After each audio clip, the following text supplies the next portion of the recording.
നമുക്ക് hexadecimal to binary conversion നോക്കാം. ഇവിടെ ഹെക്സാഡെസിമൽ നമ്പറിനെ ബൈനറിയിൽ നമ്മൾ 4 ബിറ്റ് ആയിട്ടാണ് റെപ്രസെന്റ് ചെയ്തേക്കണേ. അതെങ്ങനെ 4 ബിറ്റ് വന്നേ? നമുക്കറിയാം 2⁴. ഇവിടെ ബൈനറിയുടെ ബേസ് 2 ആണ്. ഇവിടെ 4 ബിറ്റ് ആയിട്ട് റെപ്രസെന്റ് ചെയ്തത്, അതായത് 2⁴. ഈ 2⁴ എന്ന് പറഞ്ഞാൽ എന്താ? 16 ആണ്.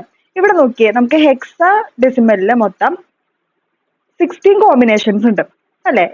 0 to 9 പിന്നെ A to F, അങ്ങനെ മൊത്തം 16 കോമ്പിനേഷൻസ് ഉണ്ട്. അപ്പൊ 16 കോമ്പിനേഷൻസിന് നമ്മൾ 2⁴ ആയിട്ട് എഴുതുമ്പോൾ നമുക്ക് മൊത്തം 4 ബിറ്റ് ബൈനറി ആയിട്ടായിരിക്കും നമ്മൾ ഹെക്സാഡെസിമലിനെ റെപ്രസെന്റ് ചെയ്യാം. ഇനി നമുക്കിവിടെ വെയിറ്റ് എഴുതുമ്പോൾ എങ്ങനെ വരും? നമുക്ക് ഇങ്ങനെ എഴുതാലോ, 2⁻²0, 2⁻1, 2⁻2, 2⁻3. അപ്പൊ ഇതെങ്ങനെയാ?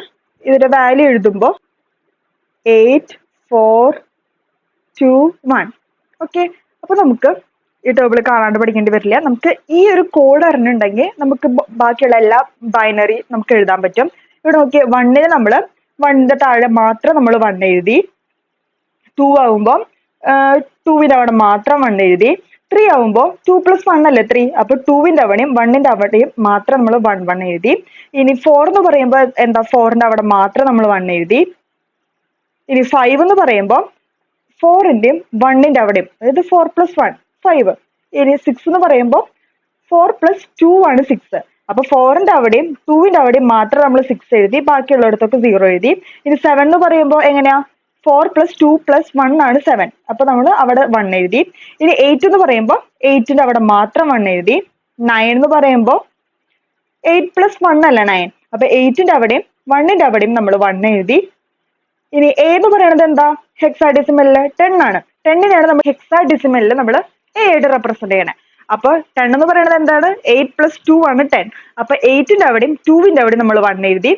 അങ്ങനെ ഈ 16 കോമ്പിനേഷൻസ് നമ്മൾ ഇങ്ങനെ ഈ 8421 ആ ഒരു കോഡ് വെച്ചിട്ട് നമ്മൾ എഴുതും. അല്ലാതെ നമുക്ക് കാണാപ്പാടം പഠിക്കേണ്ട ആവശ്യമില്ല. അപ്പൊ നമുക്ക് ഈ 16 കോമ്പിനേഷൻസ് വരുമ്പോൾ നമുക്ക് ഇങ്ങനെ നമുക്ക് ബൈനറി അത് റെപ്രസെന്റ് ചെയ്യാൻ പറ്റും. നമുക്ക് എക്സാമ്പിൾസ് നോക്കാം. ഹെക്സാ ടു ബൈനറി ഒരു എക്സാമ്പിൾ പറയാം. 4AC8. ഓക്കെ, ഇതിന് നമുക്ക് ബൈനറി ആക്കണം.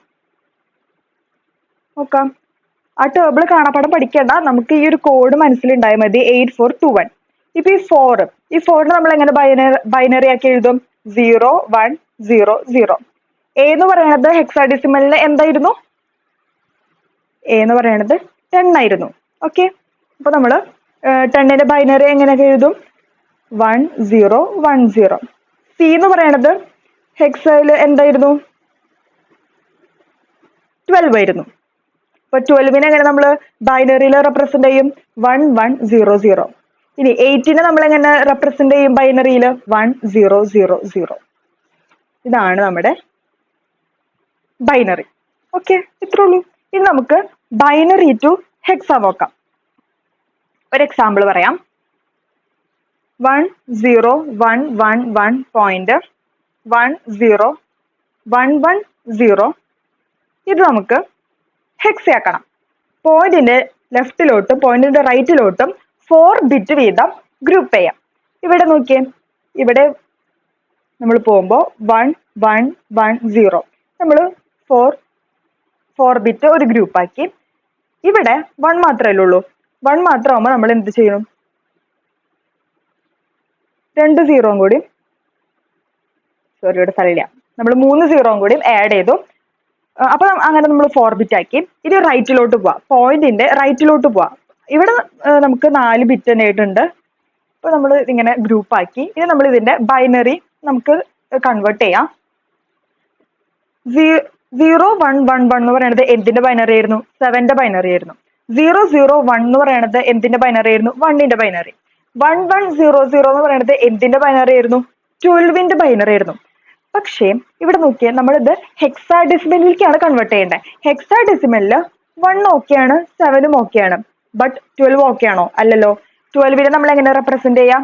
C ആയിട്ടായിരിക്കും റെപ്രസെന്റ് ചെയ്യാം. അപ്പൊ ഫൈനൽ ആൻസർ നമ്മൾ എടുത്ത് എഴുതുമ്പോൾ 17.C to the base 16.